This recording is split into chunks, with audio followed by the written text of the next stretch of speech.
AP రాజకీయాల్లో hot topic గా మారుతున్నాయి సర్వే రిపోర్ట్స్. ఏపీకి సంబంధించి ఎన్నికల్లో గెలిచేదెవరు, ప్రభుత్వాన్ని ఏర్పాటు చేసేదెవరు, జగన్ సర్కారును కుప్పకూల్చాలని ఏపీ ప్రజలు నిర్ణయించారా, టీడీపీ జనసేన కూటమిని విజయం అందించాలని డిసైడ్ అయ్యారా? పరిపాలనలో సుదీర్ఘ అనుభవం ఉన్న టీడీపీ అధినేత నారా చంద్రబాబు నాయుడు మరో దఫా ముఖ్యమంత్రిగా బాధ్యతలు చేపట్టడం ఖాయమా?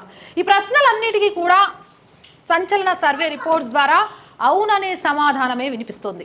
అసలే పోటీకి సరైన అభ్యర్థులు లేక ప్రకటించిన అభ్యర్థులను కూడా మార్చివేస్తున్న జగన్ సారథ్యంలోని వైఎస్ఆర్సీపీ ఉలిక్కిపడే సర్వే వచ్చింది. ఏపీ ఓటర్ల నాడికి అద్దం పట్టేలా Pioneer Poll Strategist Private Limited latest సర్వేను విడుదల చేసింది. ఇక ఆంధ్రప్రదేశ్లో మొత్తం 175 అసెంబ్లీ నియోజకవర్గాలు ఉన్నాయి. టీడీపీ జనసేన కూటమి 104 స్థానాల్లో విజయకేతనం ఎగరవేస్తుందని సర్వే అంచనా వేసింది. అధికార వైఎస్ఆర్సీపీ కేవలం 49 సీట్లకే పరిమితం కానుందని తెలిపింది. 22 నియోజకవర్గాల్లో నువ్వా నీనా అన్నట్టుగా గట్టి పోటీ ఉందని విశ్లేషించింది. ఇక ఎంపీ స్థానాల విషయానికి వస్తే టీడీపీ జనసేన కూటమి 18 స్థానాలను కైవసం చేసుకుంటుందని సర్వే లెక్కగట్టి చెప్తోంది. వైసీపీకి 7 స్థానాలు వస్తాయంటోంది.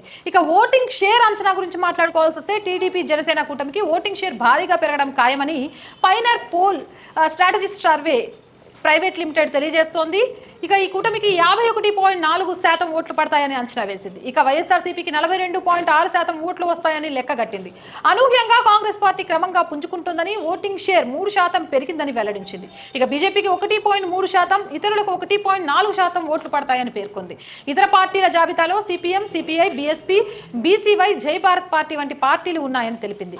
ఇక గణనీయ సంఖ్యలో శాంపిల్స్ సేకరించామని చెప్పింది. ఫిబ్రవరి 15 నుంచి 29 మధ్య 2024 కాలంలో సర్వేను చేపట్టినట్లు చెప్పారు.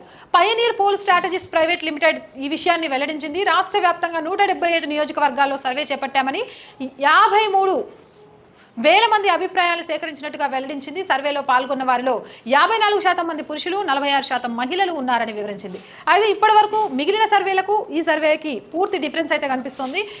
కొంత ఓట్ షేరింగ్ విషయంలో మార్పులు వచ్చినా కూడా లోక్సభకు సంబంధించిన సీట్లలో వైఎస్ఆర్సీపీఏ ఎక్కువ సాధిస్తుంది అని ఇండియా టుడే లాంటి సర్వేలు చెప్పినప్పటికీ ఇక్కడ మాత్రం కొంచెం తేడాగా కనిపిస్తుంది.